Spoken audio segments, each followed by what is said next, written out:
So I am never on Twitter. Like, Twitter is not my thing. Instagram, every day, all day. Like, I send tweets, but I actually tweet from within YouTube. I actually don't ever go to Twitter.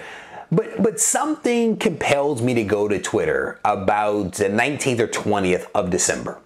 And while I was on Twitter for like all of 5 minutes, there was something that captured my attention.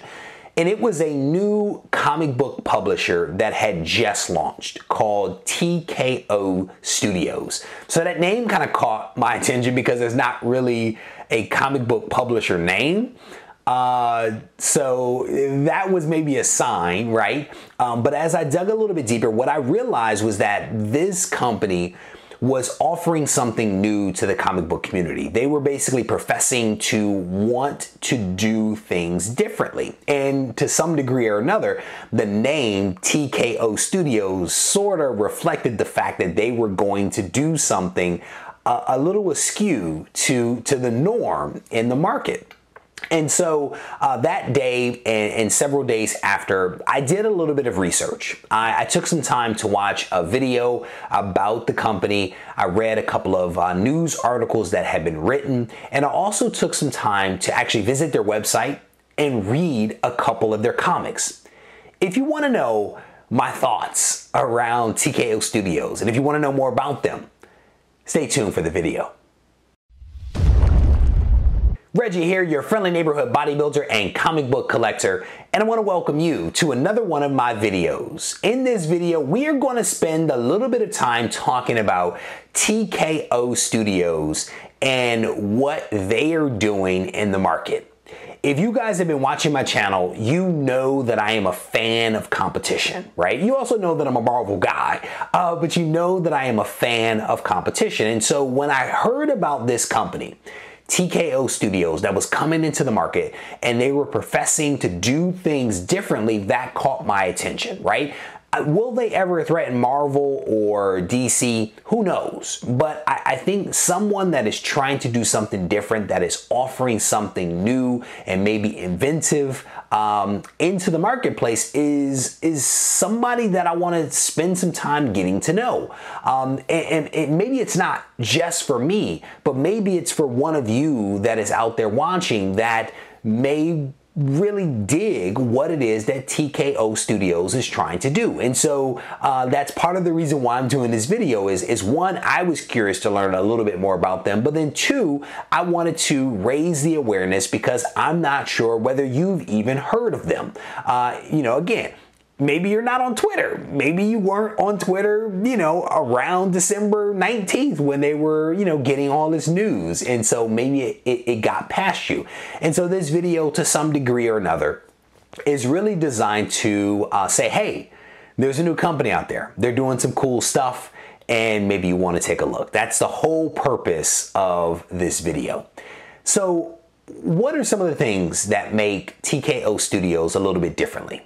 I think one of the things that I've noticed about them is that they are distributing their product very differently than other comic book companies, at least that I'm aware of. Maybe some of the smaller independents do it a little bit differently, but I don't know much about them, so I can't really compare it to that. But what I can compare it to is some of the more mainstream that I'm aware of, okay? So what they are doing is that they are not distributing their product through Diamond, which is how the vast majority of comics are distributed. And if you've watched my Market Watch video, a lot of the data that I present in those videos is basically distributor level data, which is Diamond, right? Because they have the lion's share of the distribution for comic books. And so TKO Studios has decided that they are not going to distribute their comics via Diamond. They are, however, distributing their comics directly from their website to local comic shops, bookstores, and also to comic collectors and readers directly. And I think their goal is to, at least what they profess, is to broaden the readers of comic books by, again, bypassing Diamond consignment and going directly to the end user, if you will, that being the someone that wants to read a comic for one reason or another. So that's one of the big things that I noticed about them. The other thing that they're doing is that they are essentially releasing their, I guess, story arc, their mini series, the collection of comics all at the same time. So most comics come out, what is it, once a month, maybe on special occasion, once a week, maybe every other month, something like that. But you have to keep going back to the comic shop or wherever in order to get the next issue. And what TKO Studios is actually doing is actually releasing all of the volumes, all of the individual issues at the same time. So you can actually access, I don't know how many are in a story arc, maybe it's 6. You can access all 6 books at the same time, and you can access them digitally if you want and actually read it right on your iPad or some other mobile computing device. You also have the ability to get a print version of all the books individual, and I think in some kind of sleeve, if you will, they come in. So print, individual books in a sleeve, and then they are also offering a trade paperback. So they're offering all 3 of these versions all at the same time. So you can basically sit down and binge the entire story, either digitally in trade paperback or in these individual comics that can be sent to you. And so that's a little bit different than, getting an issue and having to wait, a couple of weeks or whatever for the next one to come out. And sometimes they don't come out on time. So there's a disconnect. This is set up for like Netflix. This is like binge watching, binge reading kind of stuff. So again, that's a little different. They are also allowing people to read the first issue of, I think it's 4 or 5 books for free.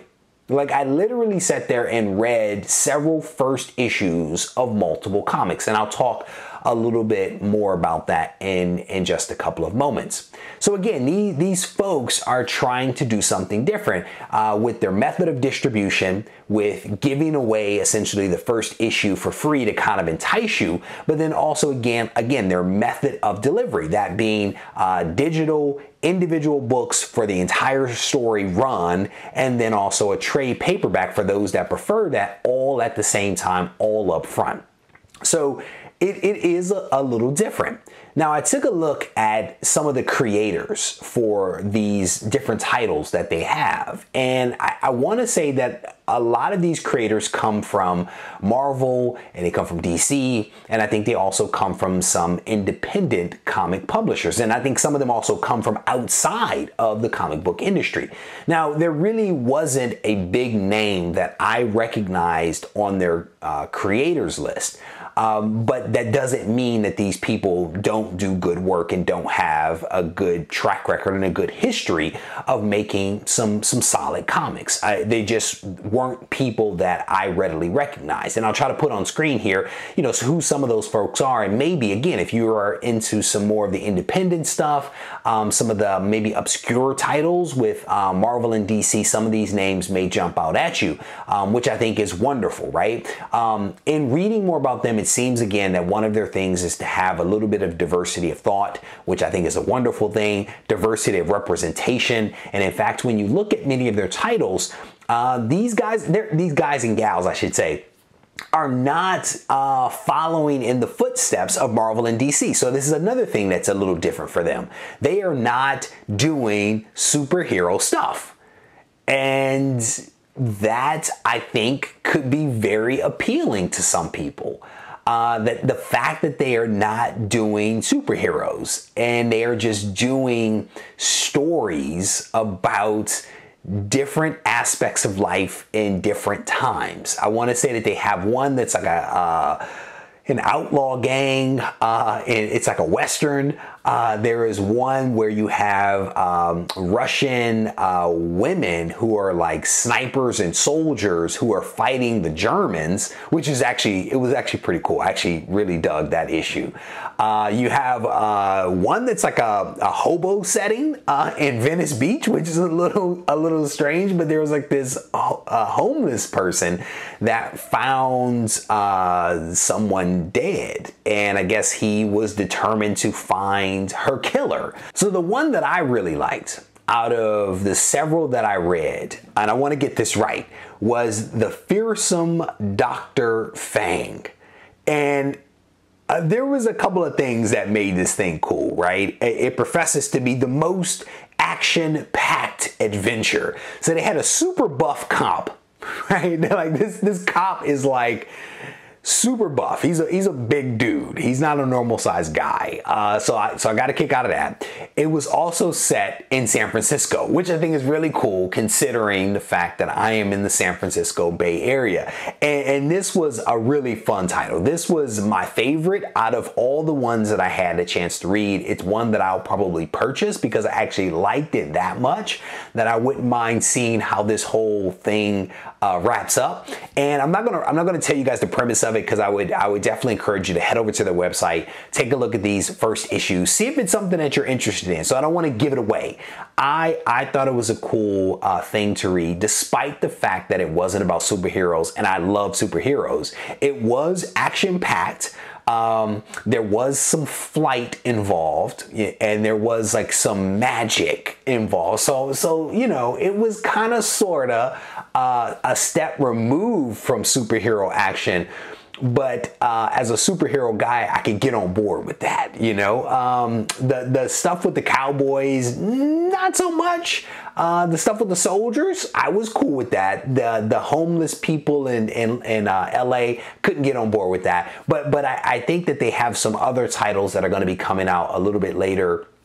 And one of them, the title escapes me at the moment, but it was a cool title, and it looks like they are going to have, I think, some pretty interesting and diverse storytelling, which I think could be, you know, fun. Again, am I going to turn away from Marvel towards TKO Studios? Probably not, but you know, could I see myself reading some of these titles as a means to like diversify the things that I'm exposing myself to and reading? Yeah. Could I see myself reading this because it's kind of cool, even though it's not typically something that I would read? Probably. The same way that I recently read some DC books, right? It's all about, you know, exposing yourself to different things because you just might like it if you take the time to do it. So again, if you guys get a chance, I would encourage you to head over. You've got nothing to lose. You can go to their website. You can read the first couple of issues, or the first issue of a couple of different books for free, and see if there's something there that you might dig. As always, I want to thank you guys for taking the time to watch this video. I hope that you enjoyed it.